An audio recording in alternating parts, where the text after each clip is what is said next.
Good morning, I'm Nivareti Manu, and this is your morning news fix for Tuesday, 28th of October. In this update, a cold snap is compounding issues for some parts of the country impacted by recent severe weather.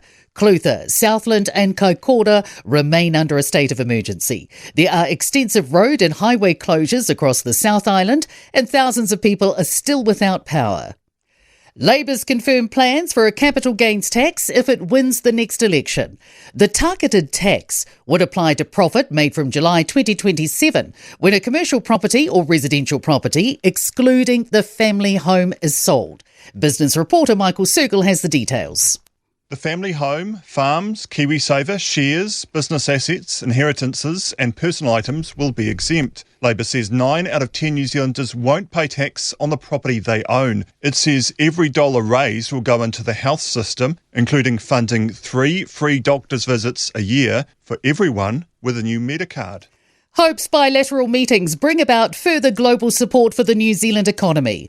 Christopher Luxon is in Malaysia for the ASEAN summit and yesterday held a number of bilateral meetings with world leaders, including fellow prime ministers in the region. He's expected to also speak with businesses with hopes to grow two-way trade. Minister of State for Trade and Investment, Nicola Grigg, is also in Malaysia talking about the importance of foreign investment.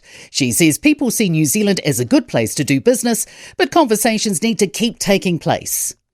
Several hundred students across Wellington College and Wellington Girls College are close contacts for a recent measles case. The country has 10 reported cases, including 7 relating to the Blue Bridge Ferry Cook Strait crossing on October 3rd. National Public Health Service physician Dr. Sharon Syme says anyone not immune will have to stay in quarantine until advised it's okay to leave. Government ministers aren't ruling out shutting Gloria Vale down. A recent Herald investigations uncovered allegations of child suffocation relating to a hand-on-mouth technique used by parents to stop crying. Now briefings obtained under the Official Information Act show a group of 10 ministers has been set up to respond to ongoing issues. Group leader Louise Upston says Oranga Tamariki, police and health officials are monitoring the West Coast religious community. She says there's a significant presence on the ground and sharing of information that will be stepped through very carefully. News that the government pocketed $700,000 from a person without a will has sparked renewed calls for Kiwis to think about their wishes. The sum came from a person with no will or locatable next of kin. Roughly half of adults don't have a will.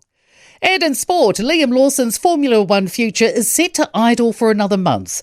Red Bull have reportedly pushed their driver selection timeline until after the Qatar Grand Prix on December 1st to focus on Max Verstappen's bid for the title.